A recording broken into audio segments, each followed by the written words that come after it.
방송에서 제공하는 투자 정보는 투자 판단에 대한 조언입니다. 방송에서 제공하는 주식의 가치, 가격 상승 및 가격 하락에 대해서는 방송사에서 보장하지 않습니다. 기업 뉴스입니다. 메리츠 종금증권은 16일 이사회에서 메리츠 캐피탈 지분 100%를 인수하기로 결정했다고 공시했습니다.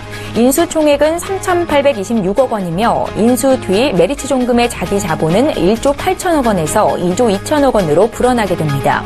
메리츠 종금증권이 메리츠 캐피탈을 완전 자회사로 편입함에 따라 업계 7위 증권사로 도약하게 됐습니다. 삼성 바이오로직스는 얀센 자회사인 신락 GmbH 인터내셔널과 의약품 위탁 생산 계약을 체결했다고 공시했습니다.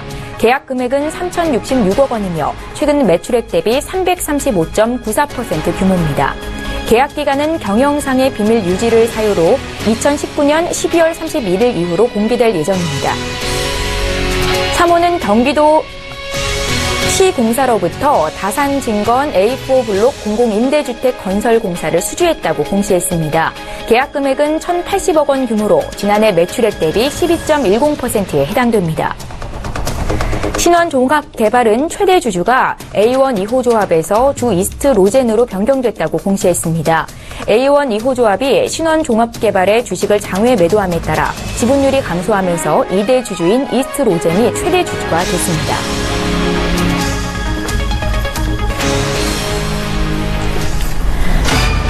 시청자 여러분 안녕하십니까? 출발 증시와이드 2부로 돌아왔습니다. 최은정입니다. 오늘도 역시 증권사별 리포트 정리부터 도와드릴 텐데요. 먼저 가볼 증권사는 하나금융투자입니다.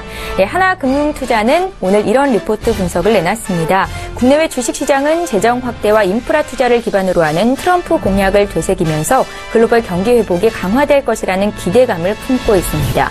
반면 글로벌 채권 시장은 미국의 정부 부채 확대와 인플레이션이 불가피하다는 인식으로 급락세를 면치 못하고 있습니다. 현재 미 달러 가치의 오버슈팅과 국제유가의 하락이 동시에 나타나고 있는데요.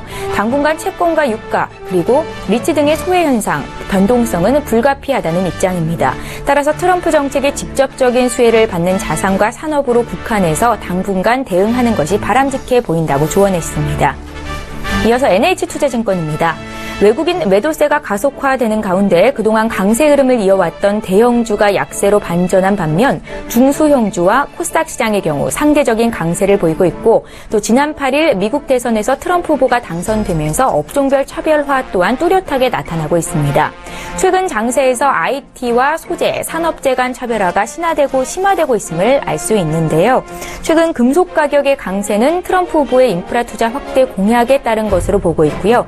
앞으로 소재 및 산업재 섹터의 반등이 좀 더 이어질 가능성이 높아 당분간 업종별 차별화에 대비한 시장 접근이 필요해 보인다라고 조언하고 있습니다. 네, 마지막으로 유한타증권입니다. 먼저 트럼프 당선에 따라 발생하는 변화를 분석했습니다. 달러 강세 움직임은 미국의 입장에서 의도하지 않은 부분인 것으로 판단됩니다. 트럼프의 정책 기조상 달러 강세는 교역 조건에 부정적인 영향을 주기 때문인데요. 조세의 인하와 인프라 투자 확대 등은 실물 경제에서 유동성의 흐름을 더욱 빠르게 유도해 물가 상승 속도가 빨라지면 최근의 달러 강세 우려는 진정될 것으로 보고 있습니다. 따라서 품목 기준으로 매기는 보호무역 조치에 의해 한국의 수출에 당장 타격을 줄 가능성은 낮다는 판단입니다. 보호무역은 사회후생을 낮추므로 도입하기조차 어렵다는 의견을 내놨습니다.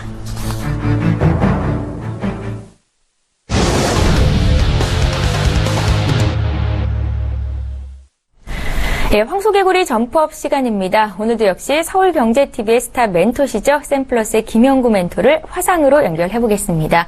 멘토님 안녕하세요. 네, 안녕하세요. 김영구 멘토입니다. 예, 어제 국내 증시가 의미 있는 반등을 했을까요? 나흘 만에 상승을 보였는데 특히 코스닥이 강세였습니다. 자, 오늘은 투자 전략 어떻게 가져가면 좋겠습니까? 정말 힘든 장이었었죠. 연속해서 힘든 장이었는데 어제 간만에 반등이 들어왔어요. 특히 코스닥 쪽은 좀 세게 반등이 들어왔죠. 천만 다행이라는 글구가 생각이 나네요. 자, 저점을 잡아주는 모습 오늘 또 양봉이 나와야 밑바닥에서 정확히 저점 포인트가 나오거든요. 그래서 오늘이 중요한 날이다 이렇게 보시면 될 것 같고요. 밑에보다는 이제 위쪽으로만 보면 될 것 같아요. 여기서부터는 뭐 회피할 자리도 아니고 이쪽 포인트에서는 적극적으로 매수 가담할 수 있는 포인트다. 누누이 얘기했지만 물량만 안 뺏겼으면 좋겠습니다. 우리 개인 투자자분들 가만히 보면 어느새 또 자리 갖다 놓거든요. 그렇게 되다 보면 너무 허무하잖아요. 이렇게 빠질 때 종목들을 던지지 말고 쫙 쥐고 있는 그런 스탠스를 유지한다면 이 어려운 시장도 다시 위쪽으로 틀어서 또 기쁨을 맞이할 수 있는 시기가 돌아오지 않을까라는 생각이네요. 자, 글로벌 증시 하나하나씩 한번 보도록 하겠습니다. 자, 다우존스는 어때요? 5일선 딱 잡아놓고 밑꼬리 주면서 잠깐 휴식하고 있다 이렇게 보시면 될 것 같아요. 자, 우리나라 시장과 많이 차이가 있죠. 미국이라는 시장은 다시 이렇게 19,000포인트까지 얼마 남지 않은 자리까지 와 있다 이렇게 보시면 될 것 같고요. 중요한 건 추세인데 이 추세가 깨지지 않았다는 얘기예요. 자, 조정은 이때 이 추세들이 깨지지 않으면 다시 한번 이렇게 급등을 하는 경우가 되게 많거든요. 우리나라 시장도 추세는 깨지지 않았어요. 포스피 시장도 추세는 깨지지 않았다. 이렇게 포인트를 잡으시면 될 것 같고요. 라스닥 한번 보도록 하겠습니다. 라스닥도 어느새 5,300포인트까지 왔죠. 이제 5,400포인트까지 봐도 된다. 이렇게 추세가 만들어진 자리는 깨지지 않는 법이거든요. 이쪽 원파, 투파, 쓰리파 이렇게 추세를 보면 원파, 투파, 쓰리파 이게 추세 때거든요. 이 추세 때가 깨지지 않는 자리에서는 다시 급방등이 들어온다. 이렇게 보시면 될 것 같습니다. 자, 환율 한번 볼게요. 환율이 많이 올라와 있죠. 이게 복병입니다. 이쪽에 좀 빠져줘야만이 외국인들의 물량이 또 다시 들어올 거다. 이렇게 보시면 될 것 같고요. 예상외로 더 치고 올라왔단 말이에요. 이제 위쪽에서 한번 조정을 줄 때다. 이렇게 보시면 될 것 같고요. 1150원, 일단 1150원까지는 밑으로 열려 있다. 이렇게 보시면 돼요. 그래서 한 번은 떨어져 줘야 된다. 이렇게 보시면 될 것 같고요. 중국 한번 보도록 할게요. 자, 중국 정말 많이 올랐죠. 이렇게 보시면 펀드 가입하신 분들 되게 축하드립니다. 정말 매번 얘기하는 건데 중국은 이제 단파동으로 쭉 끌어올라간다 그랬죠. 이렇게 해서 계속 단파동으로 올라갑니다. 단파동은 쉽게 꺾이지 않고 야금야금 해서 올라가거든요. 그래서 이렇게 추세를 만들어서 쭉 올라간다. 이렇게 보면 되고요. 리건창이 얘기했던 4,000포인트는 힘들 것 같고요. 올해 말까지 한 3,500포인트까지는 열려있지 않을까라는 생각이 듭니다. 4,000포인트는 안 맞고 3,500포인트까지는 보고 이 밑에서 펀드 가입하신 분들은 환매를 3,500포인트도 하시면 될 것 같거든요. 이렇게 중국 시장은 강하게 반등하고 있다 이렇게 보시면 될 것 같고요. 백금 한번 보도록 하겠습니다. 백금값 잘 보시라고 얘기했죠. 자, 더블바닥을 자리를 잡았습니다. 원바, 투파 이렇게 해서 다시 올려칠 겁니다. 그래서 백금 쪽은 관심 있게 보면 도움이 많이 된다 이렇게 보시면 될 것 같고요. 자, 유가 한번 보도록 하겠습니다. 유가도 45달러 기준을 잡고 대응하시면 된다 그랬죠. 박스권 하단, 박스권 상단 이렇게 잡아놓고 대응하시면 되고요. 차후에는 50달러 넘어서서 물량을 주가를 끌어올리는 원동력이 되지 않을까라는 생각을 하고 있습니다. 그래서 이 라인들이 열려있다 이렇게 보시면 될 것 같습니다. 자, 이제 국내 주식을 한번 보도록 하겠습니다. 국내 지수부터 한번 보도록 해보겠습니다. 자, 국내 지수 어때요? 코스피는 어제 좀 쉬었죠? 위쪽, 아래쪽 단파동이 단봉 하나 나왔죠? 이건 뭐냐면 위에 대한 불확실성, 밑에 대한 저가 매수 이렇게 보시면 될 것 같아요. 방향을 탐색하는 자리다 이렇게 보시면 될 것 같고요. 요 위 라인들이 이렇게 열려있다 이렇게 보시면 되고요. 여기서 꺾여서 엠파동으로 치고 올라간다 이렇게 보시고 위쪽 방향으로 보시면 돼요. 밑바닥보다는 위쪽으로 보는 이런 전략을 보시면 될 것 같습니다. 여기 원파, 아까도 얘기했듯이 원파, 투파, 쓰리파 이 추세는 살아있다 이렇게 보시고 대응하시면 될 것 같고요. 위 라인도 추세대로 그대로 살아있어요. 그래서 거래소도 나쁘진 않다. 이렇게 여기서는 물량을 천천히 모아가는 그런 전략을 쓰시면 될 것 같고요. 코스닥도 한번 보도록 하겠습니다. 자, 코스닥도 자리를 잡고 이렇게 반등의 모습을 보여주고 있죠. 이렇게 저점은 나왔다. 위쪽으로만 방향을 보면 되고 여기서 물량을 뺏기지 않아야 됩니다. 절대적으로 물량을 뺏기지 말고 쥐고 있어야 되는 자리대다. 이렇게 보시면 될 것 같습니다. 쥐고 있는 자리다. 이렇게 보시면 될 것 같고요. 위쪽 라인으로 이렇게 위쪽으로 열려있다. 이렇게 보시고 대응하시면 될 것 같습니다. 이쪽들 저점을 잡아놓은 상태에서 위쪽으로 바라보는 이런 전략을 쓰시면 될 것 같습니다. 자, 어제 저번에 추천드렸던 CJ가 어제 급등을 했었거든요. 앞으로도 좀 위쪽 방향으로 열려있다. 이렇게 보시면 될 것 같고요. 많이 올랐죠. 다시 위쪽 라인까지 이렇게 보는 전략을 쓰시면 될 것 같고요. 추천드렸던 사람의 내치알도 이렇게 위쪽으로 올라가고 있고요. 그 다음에 이론도 어제 급등을 하는 모습을 보여줬습니다. 위쪽 라인도 다 살아있으니까 바이앤 홀딩 하시고 쭉 들고 가는 전략을 세우시면 될 것 같습니다. 자, 그 다음에 이번 주 토요일날 광주 김대중 컨벤션 센터 206호에서 2시부터 5시까지 강의회가 있습니다. 광주에 계신 분들은 많이 올라오셔서요. 많은 얘기 나눴으면 좋겠고요. 오늘 또 그렇게 뭐 강하진 않고 이쪽 바닥을 한 번 더 모색하는 자리가 될 것 같습니다. 추천드렸던 종목 바이앤 홀딩 하시고 쭉 끌고 가는 전략을 세웠으면 좋겠습니다. 자, 오늘 또 성공 투자 기원합니다. 감사합니다. 개굴개굴 파파. 예, 김영구 멘토께서는 이번 주 토요일에 광주 강연회가 잡혀 있는데요. 자세한 일정 문의는 전화번호를 통해서 하시면 되겠습니다. 1644-6646번으로 문의 주십시오. 황소개구리 점프업 시간이었습니다.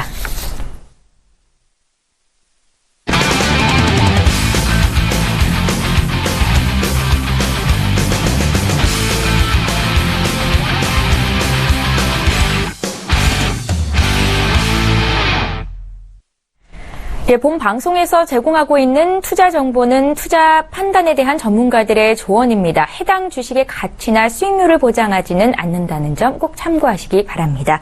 자, 오늘 목요일이죠. 박남열 부장의 투자의 맥 시간인데요. 박남열 부장께서 직접 발로 뛰고 느끼며 본 종목들을 선별해서 공개를 해주고 계십니다. 오늘 종목도 기대가 되는데요. 하나금융투자 원주지점의 박남열 부장님 화상으로 만나보겠습니다. 부장님 안녕하세요. 네, 안녕하십니까. 예, 오늘 새로운 추천 종목을 듣기에 앞서서 먼저 지난주 종목부터 리뷰를 좀 해보겠습니다. LG U+와 롯데 시스템주를 주셨었는데 어떻게 관점의 변화가 있을까요? 네, LG U+부터 좀 말씀을 좀 드릴게요. 7일간 하락 조정한 이후에 이틀 상승을 했고 어제 하루는 또 하락을 했죠. 추세는 여전히 주봉과 월봉은 살아있고, 어제부터 기관과 외국인들이 차익 실현이 좀 나왔는데, 특히 기관에서, 연기금에서 좀 매도를 좀 진행을 하고 있습니다. 상승 탄력이 좀 약화되고 있는데요. 수급이 좋아질 때까지, 12,000원 돌파할 때까지는 일단 간망을 하시고요. 12,000원 돌파할 때 수급이 좋아진다면 다시 재진입을 하셔도 괜찮지 않을까 하는 생각이 좀 들고요. 갖고 계신 분들은 일단은 그 가격대까지 좀 감망해 보십시오라고 말씀을 좀 드리겠습니다. 두 번째는 롯데 시스템즈인데요. 14.7% 장중으로 해서 수익이 좀 났는데요. 났다가 좀 다시 또 대대를 놓고 있습니다. 두 번 왔다 갔다 했는데요. 기관과 사모펀드에서 매수 진행을 하고 있고, 수급이 강화되고, 있으면서도 내년도의 전망에 대한 내년도 전망에 대한 기대감이 여전히 살아있기 때문에 장중 변동성 크지만 보유관 좀 유의해 보인다라고 좀 말씀드립니다. 큰 폭의 실적 개선은 내년부터 좀 시도가 좀 되지 않을까 좀 생각이 좀 듭니다. 이상입니다. 예. LG U+와 롯데 시스템즈를 함께 매수하셨던 분들은 추세는 살아있다는 말씀이셨습니다. 보유 관점으로 말씀하셨으니까 참고를 하시기 바라겠고요. 이제 오늘 추천 종목들을 보겠습니다. 먼저 어떤 종목 보고 계신지요? 네, 오늘 이제 아머트를 하나 좀 소개시켜 드리는데요. 최근에 삼성전자가 전장 부품에 대한 인수를 지금 거의 두 달에 한 번씩 해서 인수를 지금 진행하고 있는데요. 하만이라는 그 전장 부품 회사를 인수를 했을 겁니다.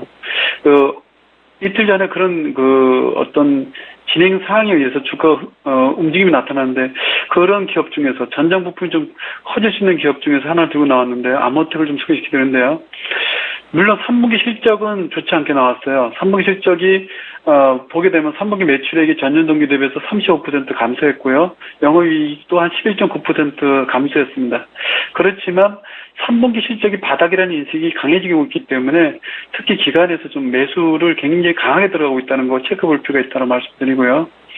두 번째는 그 자동차용 그 부품에 대해서 좀 말씀드리는데, 주력 제품인 그 칩이나 안테나, 그 다음에 모터, 이런 제품들 모두가 자동차용으로 적용되고 있고요. 아머띠 갖고 있는 그 무선 충전 그 부품에 대해서 이것이 그 적용해서 자동차 전장 부품 쪽으로 해서 매출이 좀 증가되고 있던 부분을 체크볼 필요가 있다 말씀드립니다. 다시 말해서 스마트폰 부품 업체가 먹거리 시장 쪽으로 전장 부품 쪽으로 겨냥을 하고 있다는 부분, 올해 시대를 하고 있다는 부분 체크볼 필요가 있다. 2010년도 올해 매출 비중이 15%에서 내년도 20%까지 증가할 것이라는 레포트가 좀 나오고 있는데요. 이런 부분에서 한번 좀 기대를 해볼 필요가 있다 좀 말씀을 드립니다.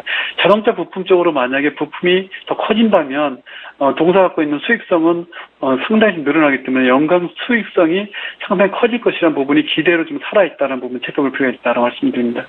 주력 세라믹 팁을 통해서 전체 매출의 85% 정도가 발생하기 때문이죠. 그래서 기관에서 좀 수급을 좀 지고 있는데요. 기관에서 한 보름 전부터 계획적으로 강하게 매수를 진행하고 있다는 건 체크볼 필요가 있다고 말씀드립니다. 매수가는 최근 좀 상승폭이 좀 컸기 때문에 18,500원 전후로 해서 흔들림이 있을 때 들어가시고요. 목표가는 22,000원, 손절가는 16,500원을 제시해드립니다. 예, 먼저는 아모텍에 대한 투자 의견을 들어봤습니다. 두 번째 종목도 있으시죠? 듣겠습니다. 예, 최근에 조류 독감 얘기가 지난주에 한번 나왔는데요. 그에 대해서 좀 어떤 종목이 좀 유력할까 해서 좀 중앙백신을 들고 나왔습니다. 동사하는 동물 백신 제조 사업을 하고 있는 그런 회사죠. 거기다가 사료 첨가제까지도 만드는 그런 회사인데요. 최근에 반려동물에 대한 수요가 상당히 좀 증가하고 있습니다. 그에 따라서 축산물 등의 안정성 확보로 인해서 정부에서 또 지원이 되고 있고요. 반려동물에 대한 어떤 백신 수요 확대로 인해서 동물 백신용 수요가 지금 증가되고 있는 그런 추세로 보이고 있습니다.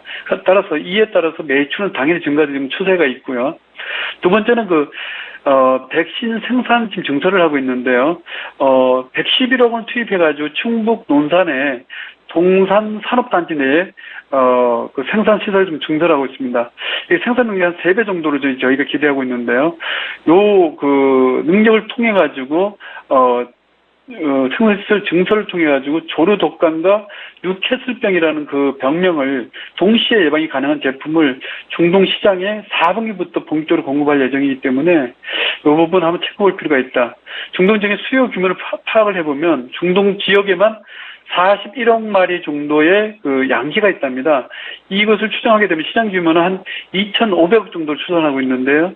이런 규모에서 수혜가 좀 예상되기 때문에 중앙 백신을 좀 봐야 되겠다. 이런 말씀을 좀 드립니다. 최근에 중앙 백신은 상당히 좀 하락장임에도 불구하고 굉장히 강하게 지금 상승하고 있기 때문에 매수는 좀 이렇게 좀 장중에 눌림목이 나올 때 좀 진행을 좀 해보시고 28,200원 전후 또는 장중에 양봉 발생을 했다가 음봉을 전환될 때 그 전후로 해서 매수를 좀 진행해 보시다 말씀드리고요. 목표가는 34,000원을 제시해드리고요. 손절가는 25,200원을 제시해드립니다. 예, 오늘의 추천주 중앙 백신까지 투자 포인트 짚어봤습니다. 박남열 부장께서 주시는 추천 종목들은 다음 주 이 시간에 또 한번 리뷰 들으실 수 있다는 거 말씀드릴게요. 하나금융투자 원주지점의 박남열 부장님 함께했습니다. 잘 들었습니다. 네, 감사합니다. 예, 자 이제 지금 시각이 9시 57분이네요. 개장을 약 2분 정도 앞두고 있는데요. 함께 출발 상황 분석해 주실 두 분의 전문가 소개해드립니다. YG 차이나인베스트의 송동현 팀장 오셨고요. 유안타증권 역삼지점의 최유진 FA 팀장님 모셨습니다. 안녕하세요. 안녕하십니까.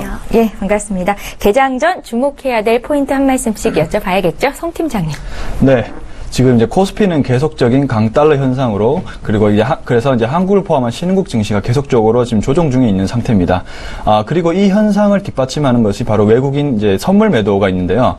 지금 추가적인 하락을 대비해서 선물 매도 공세를 계속적으로 펼치고 있습니다. 지금 현선물 매도세가 계속 이어져 있다는 의미는 하방으로 치닫을 수 있다는 그런 의미도 있지만, 이제 미국의 소매 판매 지수 같은 경우는 굉장히 좋게 나오고 있거든요. 그렇게 따르면 이제 미국의 어떤 경제 펀더멘탈 지수는 개선되고 있기 때문에 외국인의 어떤 선물 매도세는 하방보다는 리스크를 제한을 두고 있습니다. 그래서 투자 포인트가 뭐냐면, 당분간은 관망을 좀 하시고 단기적으로 접근을 하시기 위해서는 외국인이 다시 선물 환매수를 하는 그런 시점에 그런 수급적인 이슈가 나온다면 그때 좀 단기적인 저점이라 보시고 들어가시는 것이 좋습니다.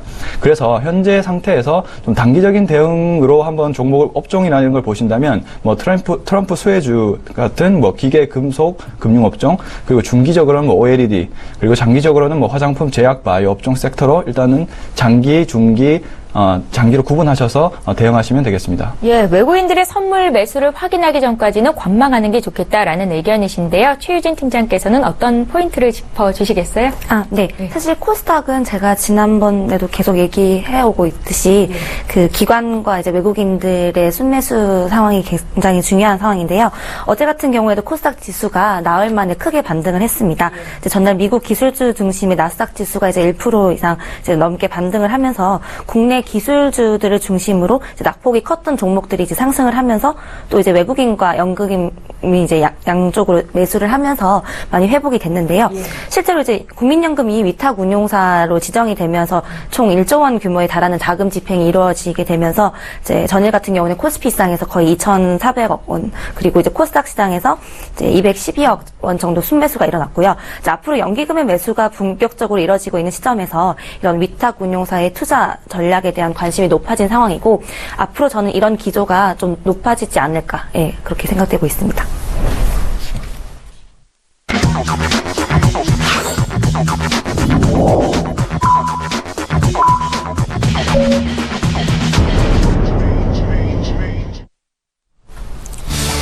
예, 11월 17일 목요일장 이제 막 개장이 됐습니다. 앞서 미국 증시가 오늘은 숨을 고르는 모습을 보였습니다. 다우지수가 최근 4거래일 연속 사상 최고가를 기록하다가 오늘은 소폭 빠졌었거든요. 국내 증시 어떻게 움직이고 있는지 출발 상황 분석해보겠습니다. 송동희 팀장님, 코스피부터 봐주세요. 네, 알겠습니다. 일단 자 코스피 이제 시가총액 상위주 흐름 먼저 보겠습니다. 네. 지금 한번 조회를 한번 눌러보겠습니다.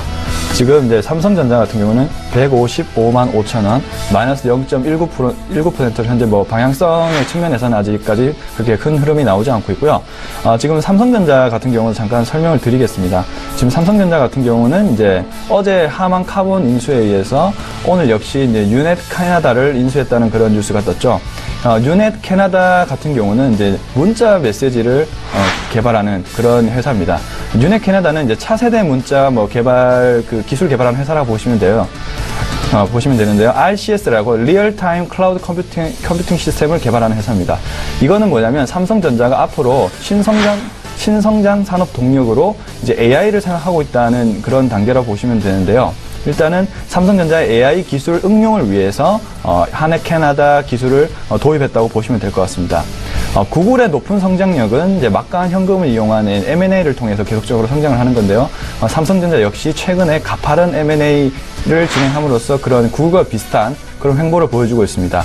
화요일 날 제가 말씀드린 대로 이제 앞으로 삼성전자 같은 경우는 전장 기술 업체 쪽에 인수 합병을 계속적으로 진행할 수도 있고 AI라든지 사물 인터넷 분야에서 계속적으로 인수 합병을 통해 성장할 가능성을 보이고 있기 때문에 앞으로 삼성전자의 흐름을 좀 더 주목하셨으면 좋겠습니다.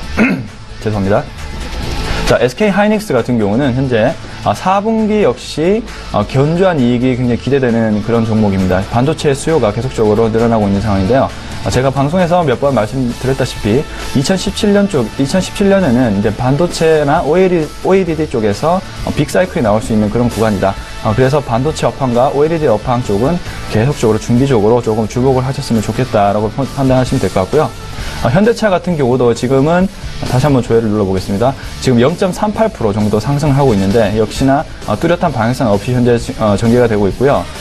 자동차 업종 같은 경우는 일단은 트럼프가 대통령에 취임을 하고 나서 정말 트럼프의 정책대로 보호무역주의를 강화하느냐 안 하느냐 이 여부를 따라서 자동차 업종의 주가가 좀 갈리지 않을까 이렇게 판단하고 있습니다. 한국전력 같은 경우도 지금 계속적으로 수급이 들어오고 있는 그런 상황이죠. 이제 연말에 어떤 배당주에 대한 높은 관심이 조금 주목을 받기 시작하는 시점이고요. 그다음에 삼성물산은 마이너스 1.04%로 현재 하락 흐름을 보이고 있습니다. 네이버도 75만 4천 원, 현재 0.40%로 뚜렷한 현재 이제 방향이 없습니다. 전반적으로 지금 시가총액 상위주 흐름이 뚜렷한 방향 없이 현재 전개되고 있기 때문에 제가 말씀드린 대로 아직 방향을 못 잡고 있는 그런 상황이기 때문에 좀 더 지켜보시면서 대응을 하실 필요가 있을 것 같습니다. 업종 흐름을 한번 보겠습니다. 현재 업종 흐름을 보시면 이제 보험업이 1.49%로 현재 높은 상승을 보이고 있습니다. 역시 이제 금융주, 아까 제가 말씀드렸지만 금융주의 흐름이 계속적으로 지금 장기 금리가 계속적으로 상승하고 있기 때문에 금융주의 흐름이 계속적으로 좋아지고 있다. 하지만 오늘 미국 같은 경우는 은행주의 조금 이제 하락이 나왔거든요. 네, 하지만 한국 같은 경우는 현재 보험주의 흐름이 좋고 있습니다. 약품, 의료정밀, 통신업, 금융업 등이 전반적으로 상승하고 있고 대부분의 지금 업종은 현재 하락 흐름을 보이고 있다. 이렇게 일단 판단할 수 있고요. 현재 지수 상황을 한번 보면 1975.83 마이너스 0.19% 현재 하락 흐름 보이고 있습니다. 마지막으로 수급적인 부분 한번 체크해보고 넘어가겠습니다. 외국인은 마이너스 39억 정도의 순매도 현황을 보이고 있고요. 기관은 마이너스 71억 정도의 순매도 현황을 보이고 있습니다. 외국인 기관 둘 다 모두 현재 주식에서 계속적으로 매도세가 나오고 있기 때문에 좀 더 이렇게 수급적인 상황이 개선이 되면 그때 관망하시면서 그 시점에 대응을 하시면 좋겠습니다. 예, 현재 국내 증시 뚜렷한 방향성이 나타나고 있지는 않다 이렇게 분석을 하셨습니다. 코스피 어제보다 소폭 밀리면서 출발이 됐는데요. 0.17% 하락한 1976으로 출발이 됐고 코스닥은 오늘 상승 출발을 했는데 장 초반에 하락 반전이 됐습니다. 시초가는 0.19% 상승한 629였는데요. 코스닥 지금 거래되고 있는 포인트는 627이네요. 최유진 팀장과 함께 분위기 보겠습니다. 네, 이렇게 말씀해 주셨던 대로 장 초반에는 상승 출발했지만 지금 하락으로 반전을 했는데요. 실제로 저도 지금 시총 상위 종목부터 다시 좀 살펴보도록 하겠습니다. 네. 시총 상위 종목에서는 어제 같은 경우에 사실 그 셀트리온이 램시마의 미국 판매 특허 분쟁을 끝내고 이제 이달 말부터 출시한다는 소식이 많이 올랐다가 장 초반에도 소폭 상승으로 출발했는데요.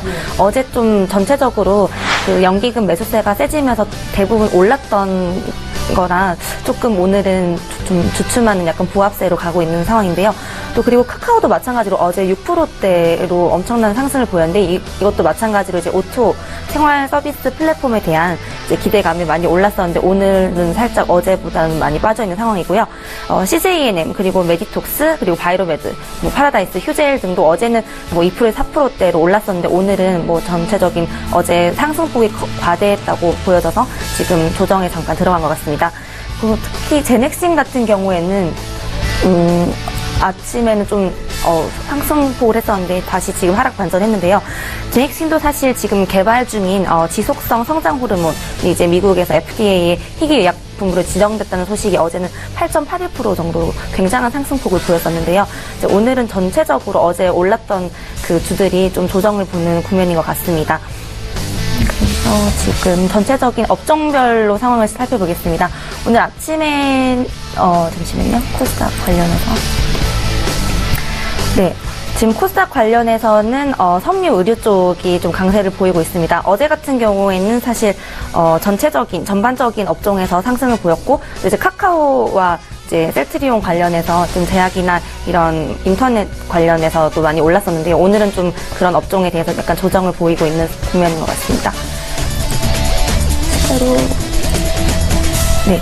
오늘은 어제와 조금 분위기가 다르게 코스닥 같은 경우는 어제는 사실 개인들이 매도세가 강했었거든요. 근데 오늘은 반대로 이제 외국인과 기관이 살짝 다시 매도세로 돌아선 것처럼 보이는데요. 사실 어제 좀 과다한 그 연기금의 매수세가 있었기 때문에 계속 이걸 꾸준하게 이제 이어가지 못하는 상황이기 때문에 조금씩 조정은 보이겠지만 다시 개인이 그 연기금과 이제 기관의 순매수세를 보면서 투심이 돌아왔다는 거에 조금 큰 이의가 있겠습니다. 사실 어제는 좀 매수 주체가 외국인과 기관으로 바뀐 듯한 모습이었는데요. 이제 이걸 보고 다시 개인들도 투자 심리가 살아난 것 같아서 앞으로 이 추이로 좀 상승세를 이어갔으면 좋겠다는 생각입니다. 예, 잘 알겠습니다. 전반적으로 어제 많이 올랐던 종목들이 오늘은 좀 조정이 나오고 있다라고 말씀을 하고 계신데요. 잠시 뒤에 오늘장 특징주 보다 구체적으로 살펴보겠습니다. 오늘 외환시장은 어떻게 출발하고 있는지 분위기 좀 살펴볼게요. 유진투자선물의 소병화 연구원 전화 연결해보겠습니다. 연구원님 안녕하세요. 네, 안녕하세요. 예, 최근 이틀간 환율이 그래서 좀 내렸었는데 오늘 출발 분위기는 어떤지 봐주십시오. 네, 일단 오늘은 상승하는 모습입니다. 예. 달러 강세가 지속되면서 오늘 환율 상승으로 출발했습니다. 일단 계산가는 1월 80전 상승한 1171원에 시작을 했고요. 현재는 일단 고점 매도세가 오늘도 역시 유입되면서 1168원대로 일단 상승폭을 줄이며 하락 전환하는 모습이었습니다. 일단 어제 뉴욕 외환시장에서 달러 강세가 지속됐습니다. 달러 인덱스는 한때 103엔선까지 상승하는 모습이었습니다. 일단 FED 고위 관계자들의 금리 인상 지지 발언이 지속되면서 미국 금리 인상 기대치가 계속돼서 올라가는 모습입니다. 우리나라도 달러 강세 여파로 1170원대로 재진입하며 역의 시장에서 마감하는 모습이었습니다. 일단 상승 출발한 환율은 미국 금리 인상 기대에 따른 달러 강세로 상승 압력이 지속될 것으로 좀 보고 있습니다. 위안화 약세 지속 그리고 외국인들 외국인들의 국내 시장 자금 이탈 우려 지속 등으로 좀 매수 심리가 좀 우위를 보일 것으로 예상을 하고 있습니다. 다만 글로벌 달러의 상승세가 좀 둔화되는 모습을 보이고 있고요. 현재 아시아 시장에서도 엔화가 다시 100%대로 진입하면서 일단 엔화 강세로 좀 전환하는 모습입니다. 거기다 여기에서도 1170원대로 진입 시 차익 실현이 꾸준하게 유입되면서 유입되는 모습을 보이고 있는 부분들 역시 추가 매수세를 좀 위축시킬 것으로 보고 있습니다. 내고 물량들로 꾸준하게 유입되는 시장인 만큼 1170원 선에서의 제한적인 흐름을 좀 예상을 하고 있습니다. 따라서 오늘 예상 환율 범위는 1166원에서 1176원으로 예상을 하고 있습니다. 예, 외환시장 출발 상황 분석해봤고요. 오늘은 유진투자선물의 소병화 연구원과 함께 있습니다. 잘 들었습니다. 네, 감사합니다.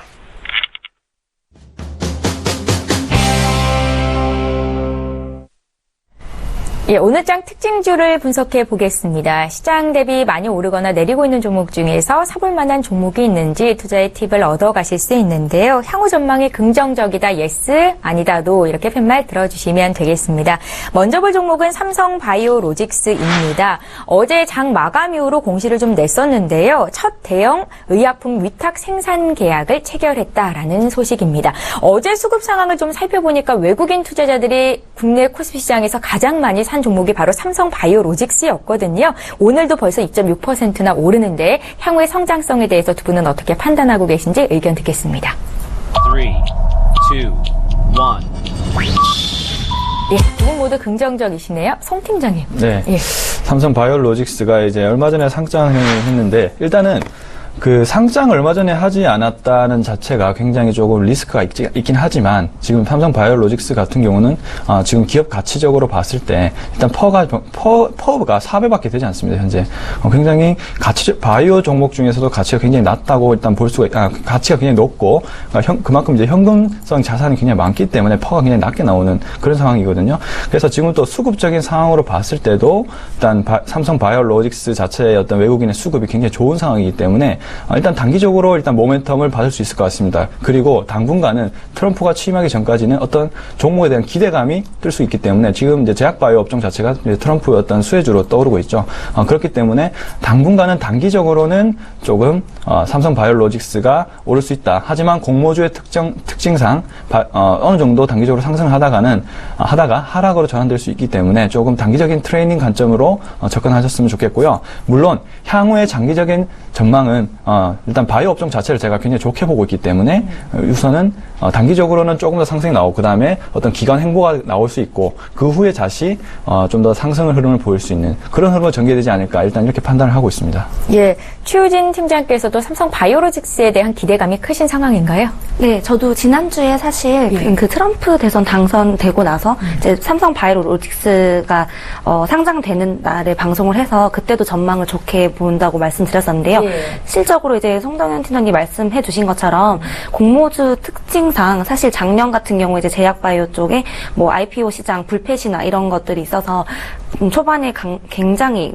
우상향으로 차트가 형성되는 걸 보였었는데 사실 올해부터는 또 그런 기조는 아니어서 근데 최근에도 보시면 지난주부터 계속 이제 우상향으로 완만하게 차트가 예쁘게 그려지고는 있는데요. 근데 또 이러다 보면은 또 단기 뭐 차익 실현 매물도 나올 수 있기 때문에 뭐 지금 신규 고점에서 좀 진입하셔서 차익을 실현하시는 걸로는 좀 기대는 어렵겠지만 또 다시 전 저점이나 뭐 중간 조정 기간에 매수를 하셔서 이제 취득을 하시면 될 것 같고 사실 펀드멘탈적으로 그 스위스 제약 기업 신라과에 어제 말씀하셨던 이제 큰 이제 대규모 그 계약 체결 규모가 앞으로 장기적으로 보여졌을 때는 그 계약 기간 사실 실질적으로 사내 이제 기밀 유지로 나와지진 않았지만 2019년 말까지는 좀 유지된다고 보여져 있거든요. 그리고 실질적으로 그 계약 금액 3천억 원이 넘는 그 금액은 지금 현재 삼성바이오로직스 매출의 300%가 이상되는 금액이기 때문에 앞으로 이제 그런 실적도 받쳐주고 전체적인 그 제약 바이오에 대한 업종에 대한 지금 분위기도 굉장히 좋기 때문에 그 실적에 대한 것만 계속 받쳐주면은 향후로도 계속 오르지 않을까라는 전망을 보이고 있습니다. 시청자님들이 가장 궁금한 게 아마 목표 주가일 것도 같은데요. 최희진 팀장님께 좀 여쭤봐도 좋을까요? 저는 일단 단기적으로는 예. 목표 주가는 사실 뭐 둘째 날에 나왔던 한 18만 6,500 그 정도 수준으로 일단은 보면서 지금 제 상황에는 좀 짧게 배트를 가져가는 게 좋을 것 같아요. 왜냐하면 공모주 같은 경우는 아무래도 사람들이 지금 그러니까 불안감과 변동성이 많을 때는 이런 IPO주에 조금 모멘텀이 쏠리는 경향이 있는데 또 이러다 보면 또 분명히 차익 실현이 나오기 마련이거든요. 그래서 중장기적으로 보면은 뭐 아까 말씀하셨던 퍼나 이런 걸 계산을 하면은 훨씬 높게 잡을 수도 있겠지만 지금 단기적으로 좀 짧게 가져가면서 차익 실현하시는 게 유효해 보입니다. 예, 삼성 바이오로직스에 대한 두 분의 의견을 여쭤봤는데 굿 의견이 나왔고요. 최유진 팀장께서는 일단은 18만 6,500원 선 1차 목표가로 잡아보자 언급을 하셨습니다. 투자에 참고하셨으면 좋겠고요. 두 번째 종목 바로 또 보겠습니다. SK 하이닉스 볼 텐데요. 오늘 장에서 강세를 보이고 있네요. 벌써 시장 대비 1.7% 오름세를 보이고 있습니다. 앞서서 내년도까지도 계속 좋을 업종으로 반도체와 OLED를 꼽으셨던 송 팀장님, 오늘 또 SK 하이닉스 어떻게 분석하실지 함께 듣겠습니다. 3, 2, 1. 네, 두 분 모두 긍정적이신데요. 먼저 최유진 팀장님께 여쭤볼까요?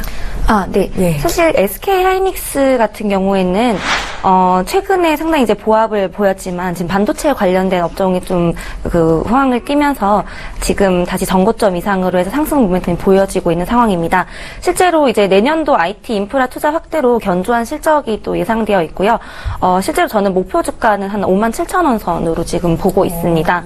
네, 조금 뭐 이건 무리가 있지 않나. 보통 4만 원대로 계속 이제 보합하고 있는데 저는 이제 SK 하이닉스도 이제 이 4만 원대의 주가를 돌파해서 내년 또 뭐 대선 이후에 또 새로운 정권이 오게 되면은 그걸 돌파해서 5만 원 이상대로 갈 수 있지 않을까 보여지고 있거든요. 그럼 지금 사서 내년까지 좀 홀딩하는 것도 괜찮다고 보세요?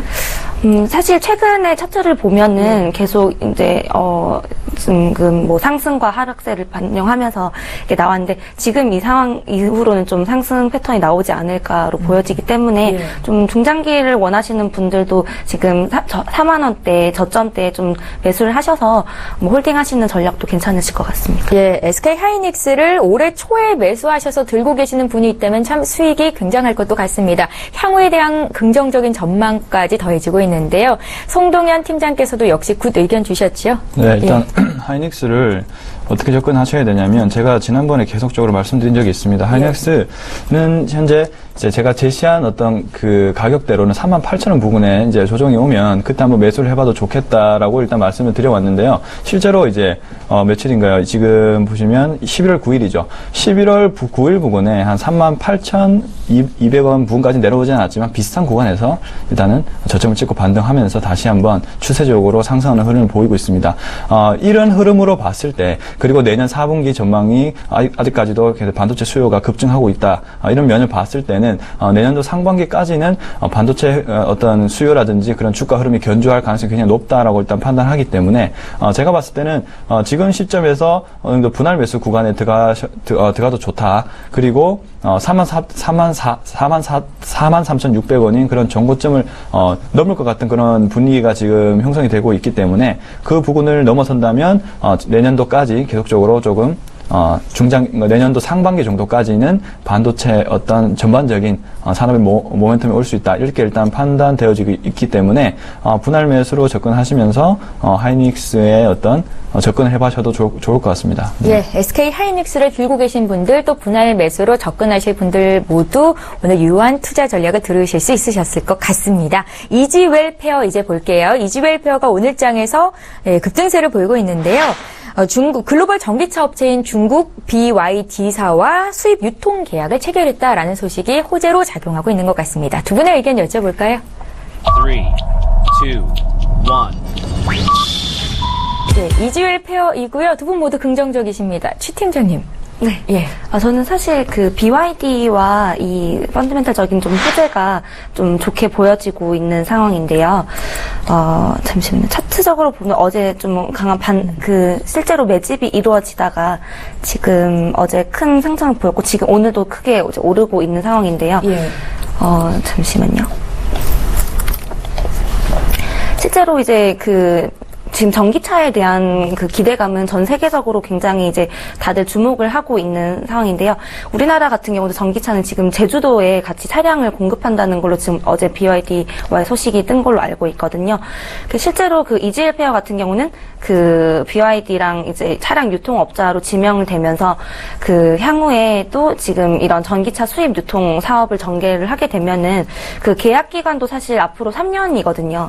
우리나라도 사실 그런 단순한 제조업이나 이런 거에서 돌파구를 찾으려면은 사실 전기차로에 대한 거는 좀 기대감이 큰데 앞으로 향후 3년 동안 이 사업이 계속 잘 추진이 된다면 이 종목 역시도 좀 중장기적으로 봤을 때 괜찮지 않을까 이렇게 보여지고 있거든요. 예, 알겠습니다. 이주일 표에 대한 두 분의 의견을 듣고 있는데 긍정적이시고요. 송 팀장께도 코멘트 여쭤볼게요. 네, 이주엘 페어는 조금 주목을 하셔야 되는 부분이 독특한 사업 구조에 있습니다. 이주엘 페어가 가지고 있는 어떤 독특한 사업 구조가 있기 때문에 이 이주엘 페어 같은 사업 구조를 현재 가질 수 있는 그런 업체가 좀 비교적 적거든요. 그래서 시장 점유율을 좀 확고하게 가져갈 수 있는 그런 장점이 있는 그런 회사입니다. 이주엘 페어 같은 경우는 이제 비아적과 중국말로 비아적이라고 부릅니다. BYD를. 일단은 이제 비아적과 계약을 체결했는데요. BYD를 중국 쪽에서 이제 보는 입장은 굉장히 우호적입니다. 왜냐하면 전기차가 중국에서는 갈 수밖에 없는 그런 산업으로 가고 있기 때문에 국내 쪽에서는 아직 우리나라의 법적 규제라든지 이런 부분 때문에 전기차가 많이 활성화되지 않고 현대자동차 입장에서도 이제 수소차를 좀 더 활성화시키는 그런 방향으로 이제 전개가 되고 있는데 제주도 같은 경우는 굉장히 전기차가 많이 돌아다니고 있죠. 그런 부분에서 볼 때 물론 뭐 중국에서만큼의 어떤 전기차 산업이 우리나라에 기대는 할 수 없겠지만 일단 계약 기간이라든지 이제 이지 웰페어의 어떤 독점적인 사업 구조라든지 이런 면을 봤을 때는 지금 전기차 쪽의 유통 사업 자체가 제가 봤을 때는 전반적으로 괜찮아 보이기 때문에 우선 이지 웰페어를 일단은 바이 의견을 제가 드렸고요. 예. 우선은 지금 단기간에 상승을 했기 때문에 5%죠. 5%가 나왔고 지금 9,800원 수준에서 다시 한번 돌파를 하는 모습을 보인다면 추가적으로 지금 매수를 하셔서 홀딩 전략을 가져가셔도 될 것 같고요. 만약에 그것이 안 된다 하면은 6,500원 부근까지 어떤 이제 그런 시점이 온다면 그게 전저점 부분이거든요. 이 부분에서 다시 한번 매수를 한번 해보셔도 되는 시점이 오지 않았으면 좋겠는데 지금 시점에서 올라갔으면 좋겠습니다. 하지만 추가적으로 고려를 한다면 한 6,500원 부분에 주가가 떨어진다면 매수를 고려해봐셔도 충분히 좋지 않을까 이렇게 판단을 하고 있습니다. 예, 잘 알겠습니다. 자, 오늘 증권가에서는 어떤 업종이나 종목을 매수하고 있는지 증권사 추천주를 듣고 오겠는데요. 오늘은 유진투자증권의 안상현 대리 전화 연결해 보겠습니다. 대리님 안녕하세요. 네, 안녕하십니까? 예, 지수가 좀 조정을 받고 있는데요. 어떤 종목 사서 수익 낼 수 있을까요? 추천주 말씀 부탁드릴게요. 예, 저는 이제 그동안에 조금 밸류에이션이 조금 저평가되어 있다고 판단되는 화학주 중에서요, SKC를 좀 보고 있습니다. 그 이유는 우선 SK는 SK그룹사의 종합 소재 화학 전문 업체이고요. 이 업체는 PO라든지 그 PG라는 것을 만들고 있는데 지금 현재 PG와 PO의 그 스프레드가 굉장히 좋아지고 있는 상황입니다. 또한 PO 같은 경우에는 SKC가 국내에서 유일하게 한 30만 톤 정도를 연간 생산할 수가 있는데 본 그 SKC 자체적으로 한 27만 톤 정도 소비를 하고 KTX 그린 케미칼 쪽으로 한 7만 톤 정도 해서 이제 공급이 약간 부족한 그런 상황이기도 하고요. 앞으로는 SO일 쪽에서 추가 증설을 한 30만 톤 정도 할 텐데 SKC가 그에 대응해서 이제 밑에 쪽으로 KG라든지 PG라든지 PGG 쪽으로 해가지고 한 100만 톤 정도를 추가 증설할 예정이기 때문에 이제 공급도 앞으로도 지속적으로 타이트할 전망입니다. 그래서 본업의 스프레드가 굉장히 좀 나아지고 있고 그동안에는 주가가 굉장히 좀 눌려 있었거든요. 그 이유가 이제 자회사였던 SKC 코오롱 PI 쪽과 그다음에 SKC 솔믹스 쪽 이쪽이 조금 안 좋았었는데 그 솔믹스 쪽이 이제 태양광 부분을 이제 사업부를 정리를 하면서 그 부분을 3분기에 SKC가 다 비용을 처리를 했습니다. 그런 부분이 3분기까지 조금 눌려있던 부분이 끝나고 이제 3분기 실적이 굉장히 좀 안 좋게 나왔고 그다음에 4분기부터 이제 좀 턴어라운드가 가능하고 그다음에 2017년에는 이제 영업이익이 한 2,400억까지 나올 수 있는 부분이 있기 때문에 현재 주가 수준에서도 2016년 PER 10배 정도 수준도 안 되고 있거든요. 그래서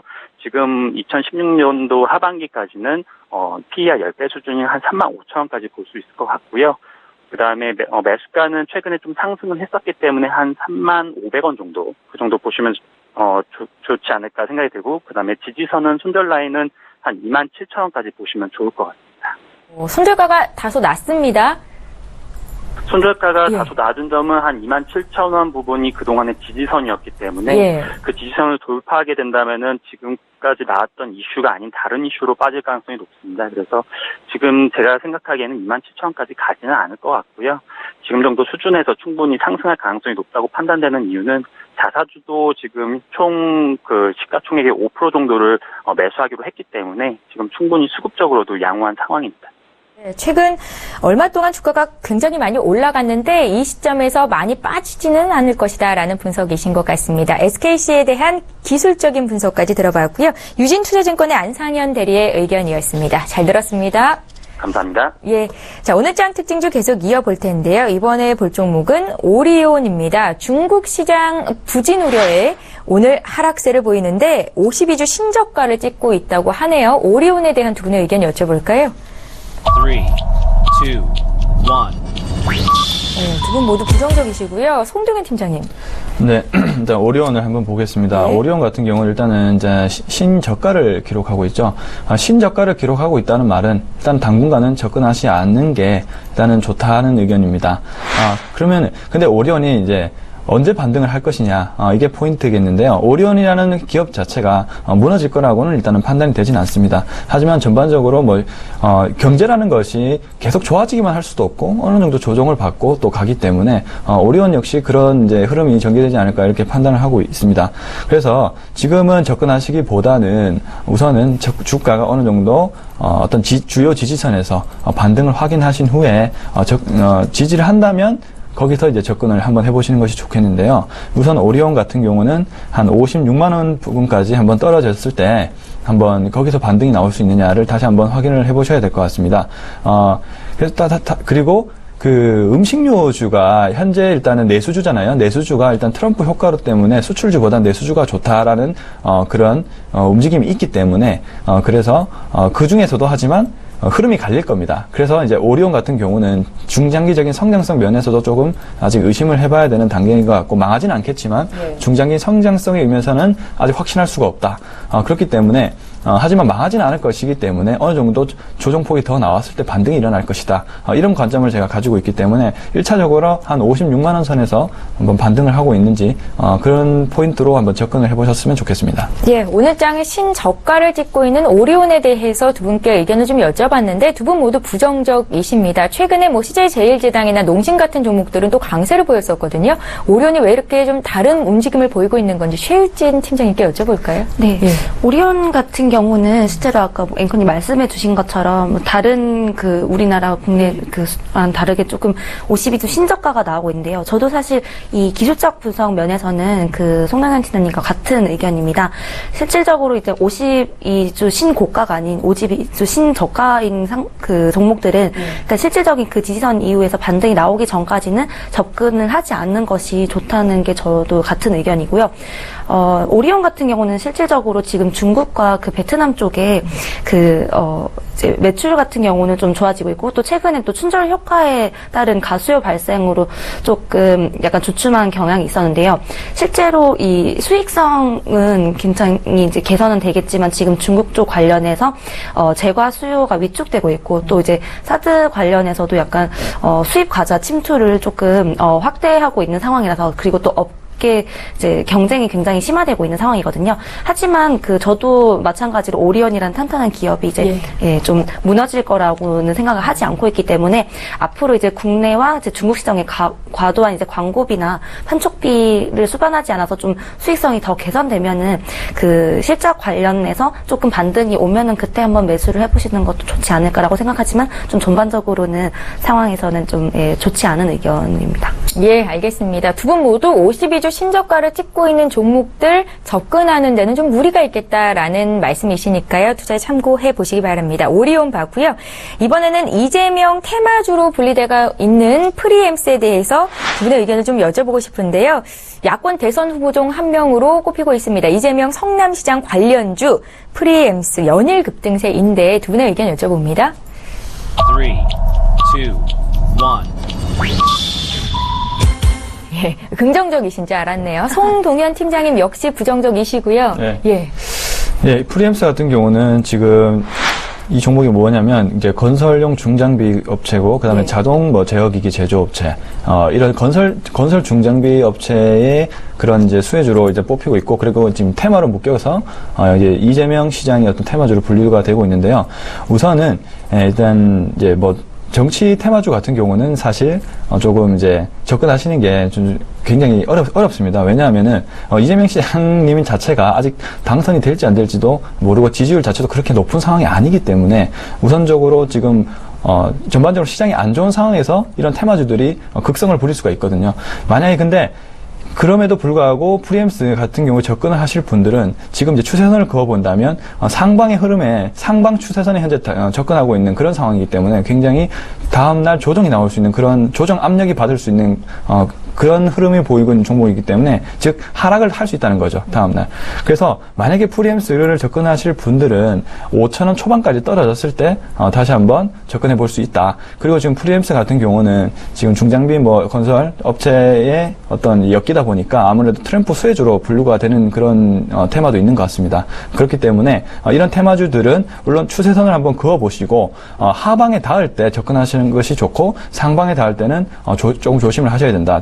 실내로 지금 보시면 날짜가 4월 1일이죠. 4월 1일에 급등을 한 이후에 한 3일 뒤에 바로 조정이 나오는 모습을 볼 수가 있습니다. 그 다음에 5,000원 초반 부근에서 다시 반등을 하면서 다시 한번 올라오죠. 이런 것처럼 아무리 주가가 좋아도 흐름이 항상 상승만 있을 수는 없습니다. 그렇기 때문에 이런 특징을 보이는 종목은 한 5,000원 초반에서 접근하시는 게 좋다. 이렇게 말씀드리고 싶고 웬만하면은 펀더멘털에 집중한 종목에 사보시는 게 좋을 거라고 일단 생각이 듭니다. 예, 정치 테마주에는 접근하는 것 자체를 자제하는 게 좋겠다 이렇게 조언을 주셨는데요. 지금 거래되는 가격대가 10,000원대인데 5,000원대까지 떨어졌을 때 그러니까 주가가 반토막 났을 때 그때는 차라리 들어가도 괜찮겠다라고 조언을 하십니다. 최유진 팀장님도 부정적이시죠? 네. 예. 저도 사실 마찬가지로 저희 최근까지 뭐 기대감을 뭐 지금 사실 우리나라에도 국정 혼란이 오기 전에는 또 뭐 내년에도 뭐 여권이 집권할 것이다. 그리고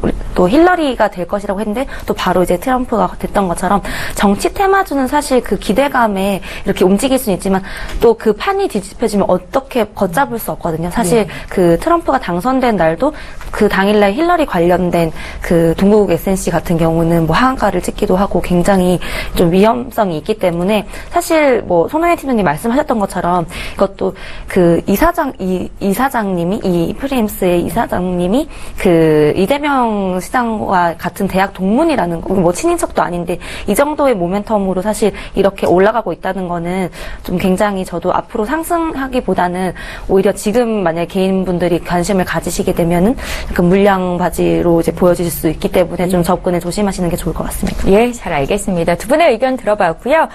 이번에는 풍산 보겠는데 주가가 7거래일 만에 하락을 하면서 숨고르기를 보이고 있다라고 뉴스들은 올라오고 있습니다. 최근에 원자재 가격이 강세를 보이면서 풍산 역시 흐름이 좋았었는데요. 앞으로의 흐름은 어떻게 보고 계시는지 두 분께 여쭤볼게요. 풍산입니다. 3, 2, 1. 예, 혹시나 들고 계신 분들은 지금 차익 실현을 하는 게 맞는지도 함께 여쭤볼게요. 송 팀장님. 네. 일단 풍산 같은 경우는 이제 급등한 이유가 역시 트럼프 수혜주로 분류되면서 그런 겁니다. 자, 지금 증시는 트럼프 효과로 인해서 현재 흐름을 주도하고 있다고 보시면 되는데요. 왜냐하면 트럼프가 당선됨으로써 경기가 그 약속을 했죠. 재정을 풀겠다. 그게 바로 단기적으로 경기를 부양시키겠다는 그런 기대감에 현재 관련된 몇 종목들이 뜨고 있거든요. 그의 대표적으로 구리값이 계속적으로 급등을 해왔습니다.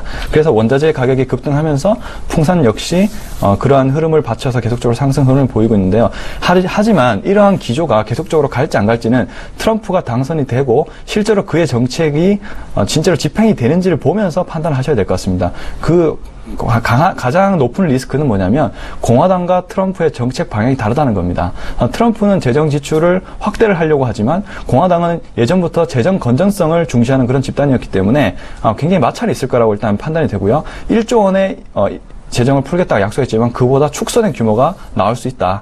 그렇기 때문에 일단은 중장기적인 전망으로는 어떤 트럼프의 취임 이후에 그의 정책성 방향에 따라 달려있기 때문에 풍산 같은 경우는 좀 더 접근을 지금 시점에서는 또 높기도 하고, 좀 신중을 가하셔야 된다. 만약에 트럼프 효과로 인해서 대정이 집행되고 하면 달러 약세로 갈 수밖에 없습니다. 그때가 되면 다시 원자재 가격이 급등하게 되거든요. 그때 시점이 바로 다시 한번 풍산이라든지 이런 원자재 관련주에, 주목을 하실 때라고, 판단하시면 될 것 같습니다. 예, 알겠습니다.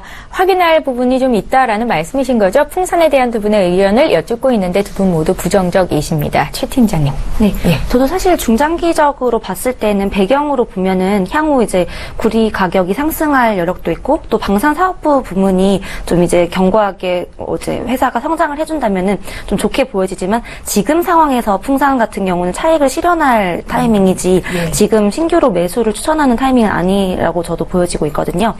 그래서 실제로 어떻게 보면은 뭐 적극 매수보다는 약간 보유 정도로 아예 뭐 부정적인 매도의 의견이라기보다는 단기적으로는 그렇게 대응을 하자 이런 의미인 거고요.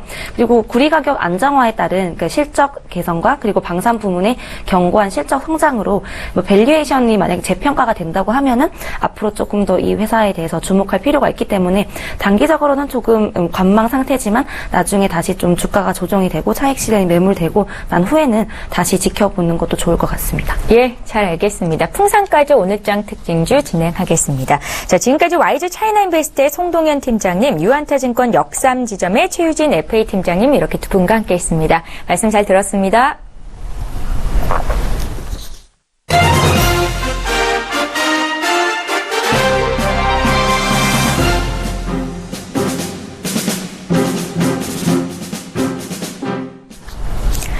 예, 시장의 중심이 되는 이슈 꼼꼼하게 점검해드리는 시간입니다. 곽상준의 이슈 정복 시간인데요. 오늘 이 시간 신한금융투자증권 곽상준 PB팀장님 화상으로 연결해보겠습니다.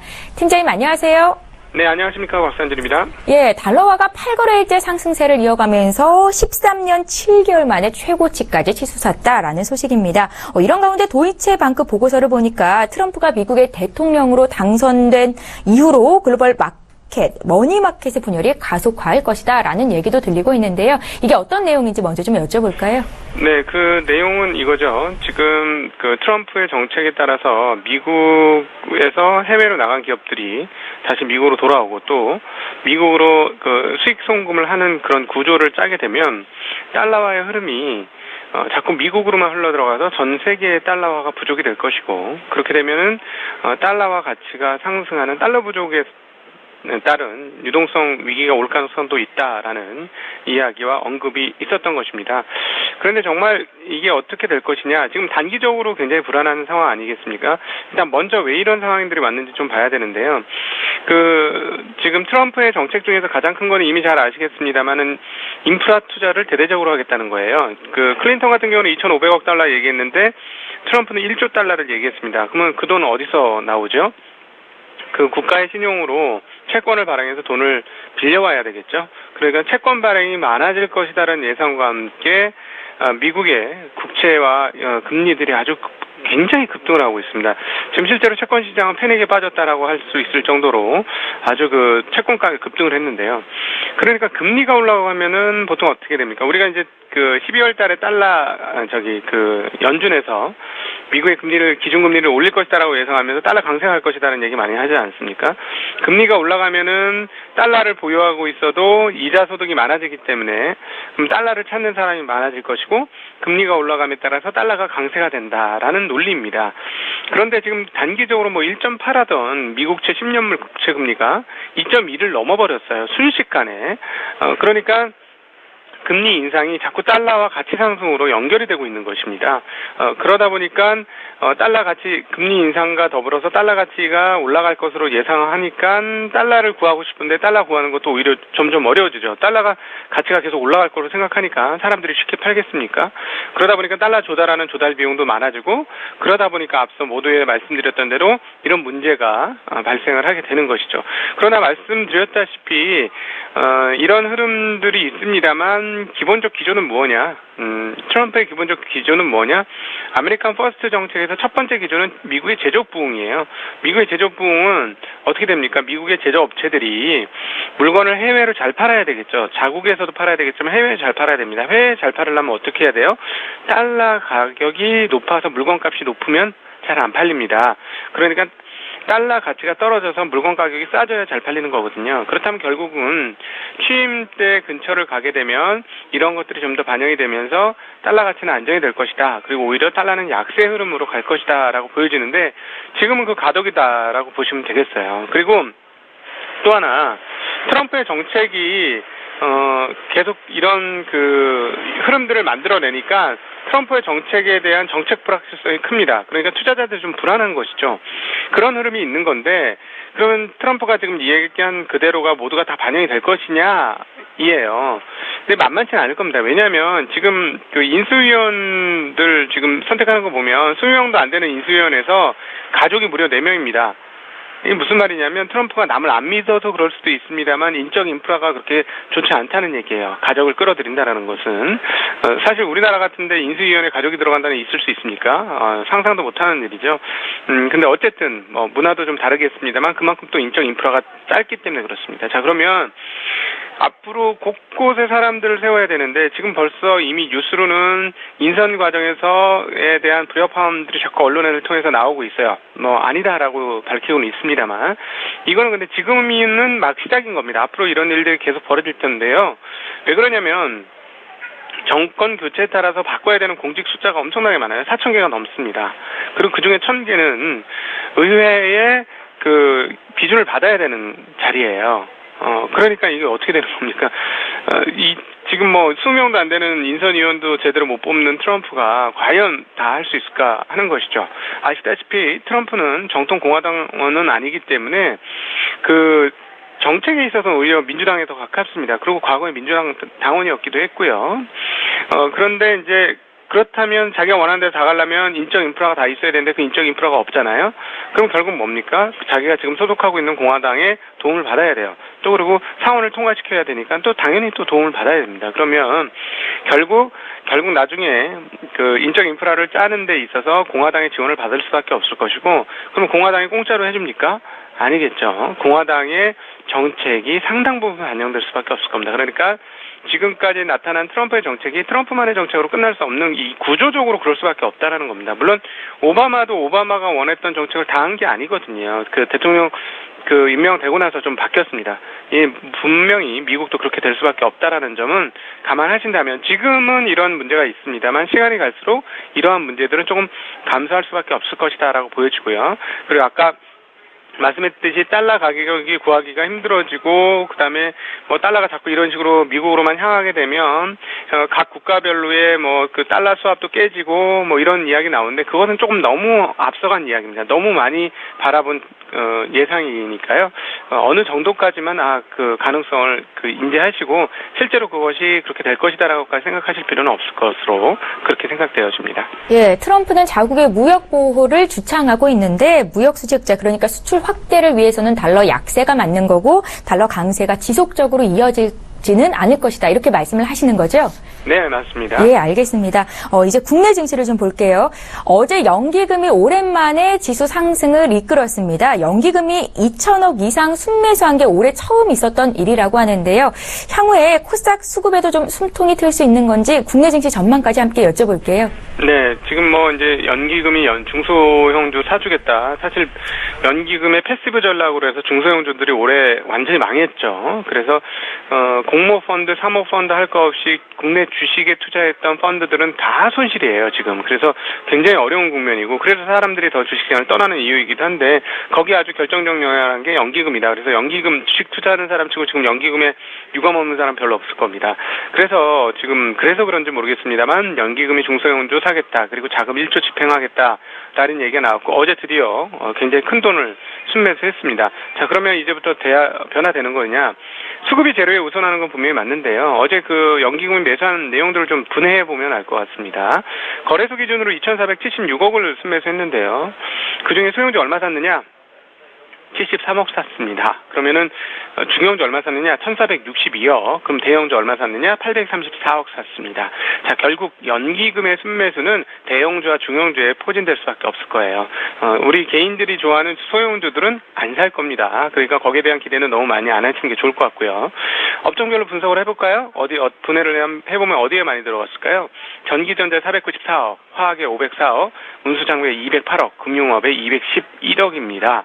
그냥 전통적인 대형주 쪽으로 포진이 많이 됐다고 보시면 되겠고요. 중형주라고 해도 주요 업종에서 들어갔다라고 보시면 되겠습니다. 그러니까 연기금의 매수가 일단 시장을 전체적으로 훈풍을 불어준 거는 분명히 맞고 뭐 긍정적인 것도 맞습니다만 중소형주가 올라오는 그런 중소형주 중심의 시장을 새롭게 형성해 줄 것이냐? 그건 아닐 것이다라는 거고요. 그럼 어제 전체적으로 분위기 굉장히 좋았고 코스닥 많이 올랐는데 코스닥 어떻게 된 거냐? 연기금 사긴 했습니다. 211억 샀는데요. 그런데 사실 이거보다 더 많이 나는 세력이 있어요. 어디냐? 외국인 세력입니다. 외국인 세력이 어제 코스닥 시장에서 551억을 순매수했습니다. 그러니까 전일 중소형주 강세의 최고 실질적 견인차는 연기금이 아니라 외국인이 했다. 이렇게 보는 게 맞을 것 같고요. 이것도 내용들을 좀 분해해 보면 코스닥의 211억 매수 중에서 IT 소프트웨어 서비스에 47억, 그 다음에 하드웨어 81억, 그리고 화학에 47억입니다. 연기금은 주로 그러니까 IT 뭐 이런 거라면 뭘까요? 전기전자, 장비, 재료 이런 주식들이 그러니까 대형주의 반개, 즉 좀 더 구체적으로 한번 표현을 해보자면 삼성전자나 하이닉스에 납품하는 업체들 를 산 거고요. 화학업체들 중에 좀 작은, 그러니까 결국은 LG 케미컬, 롯데화학이라든가 롯데케미컬이라든가 LG 화학 쪽으로 납품하는 그런 회사들을 샀을 가능성이 높다라는 얘기가 나오겠죠. 연기금은 이런 지금의 본성적 흐름들을 벗어날 수 없으니까 수급적으로 좋아지기는 하는데 그렇게 내용상으로 좀 그렇다라는 생각을 하시고요. 전일 개인들이 요즘 좋아했던 주식을 많이 산 건 역시나 외국인이었습니다. IT 하드웨어 144억 샀고요. 소프트웨어 서비스 87억 샀고요. 제약을 93억 샀습니다. 기계장비 20억 샀어요. 그러니까 눈에 띄는 게 있죠. 제약주를 샀습니다. 외국인들이. 그러니까 외국인들의 매수가 오히려 실질적으로 개인들 주머니에는 더 도움이 되실 것이다. 이렇게 예상을 하시고 중소형주는 분위기는 긍정적으로 바꿀 것이되 기대할 것이 그렇게 많지는 않을 것이다. 이렇게 생각하시면 될 것 같습니다. 그렇다면 오늘장 투자 전략은 어떻게 가져가면 좋겠습니까? 짧게 좀 여쭤볼까요? 네네. 트럼프의 여행이 계속된다면 저는 대형주는 아닌 것 같아요. 왜냐하면 트럼프가 보호무역을 하기 때문에 보호무역하고 관계 있는 건 대형 수출주잖아요. 그러니까 대형 수출주들은 제한적으로 보시는 게 맞을 것 같고요. 지금 어떻게 봐도 시장이 잘 안 보이는 상황입니다. 국내 정치 상황 계속 질질 끌 것 같고요. 그러면 결국 이때는 답이 뭡니까? 싼 주식 사야 됩니다. 저렴한 주식. 지금 3분기 실적 나왔죠? 3분기 누적 실적 대비 주가 싼 주식들을 사신다면 좀 방어적 전략으로 성공할 수 있지 않겠느냐 이렇게 생각되어지고 수급이 재료에 우선하니까 외국인들 수급 잘 보시면 좋을 것 같습니다. 팀장님, 싼 주식이 뭔지 팁을 좀 주시겠어요? 네, 싼 주식은요. 액면가가 싼 주식이 아니에요. 100만 원짜리 주식이라도 수익 대비, 이익 대비 3분기 누적 이익 대비 저렴한 주식이 싼 겁니다. 그러면 사실 대형주 중에 싼 주식 찾아보라면 삼성전자가 좀 싼 거예요. 왜냐하면 실적 대비 주가가 굉장히 비싸지 않거든요. 그러니까 소위 말하는 우리가 상대성인데 업종마다 멀티플이 달라집니다. 소위 말하는 퍼의 배수가 달라지는 건데 이렇게 기본적으로는 업종 내에서 퍼의 배수가 지금 점점 앞으로도 더 내려갈 것 같은 회사. 그러니까 이익이 점점 증가하는 회사. 그런 회사들이 좋겠죠. 그러면 제약주는 어떨 거냐? 멀티플 되게 높잖아요. 그 중에서도 멀티플이 상대적으로 낮은 것들이 있어요. 그러니까 한미약품내 이런 것들은 좋은 회사이긴 합니다만 멀티플 되게 높습니다. 그러나 제약주에서 따져본다면 보령제약 이런 애들은 멀티플이 상당히 높잖아요. 대원제약 이런 회사들. 그러니까 그런 회사들을 찾아서 들어가시는 게 좋지 않겠느냐 이렇게 생각합니다. 예.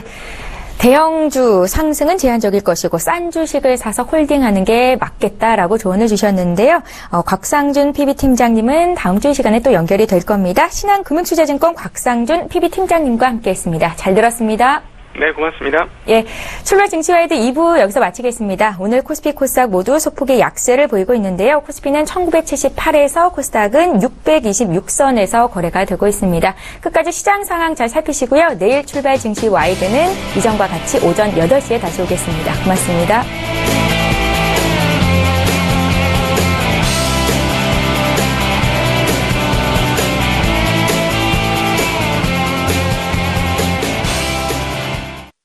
본 방송에서 제공하는 투자 정보는 투자 판단에 대한 조언입니다. 방송에서 제공하는 주식의 가치, 가격 상승 및 가격 하락에 대해서는 방송사에서 보장하지 않습니다.